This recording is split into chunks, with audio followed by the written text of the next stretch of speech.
हजुर ठुलो छ नि हामी त ज्ञानी भएर बिस्तारै हिँड्नुपर्छ नि हजुर बिस्तारै मामालाई हेलो मामा गएको बाई बाई गर्थ्यौ न यहाँबाट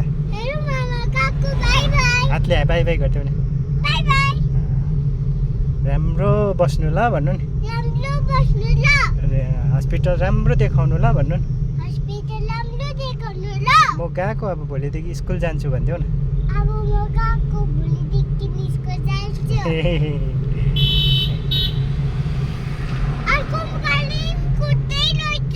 सबै अक्कम पुत्ते रहेछ है भाइ ओभरटेक पो गर्दो रहेछ कुदेकै छ नि कुदेकै छ नहेर्नु त्यता नहेर्नु यता आउनु अलिक यता आउनु कक हेर नि के साह्रो कक वाह ककले चारो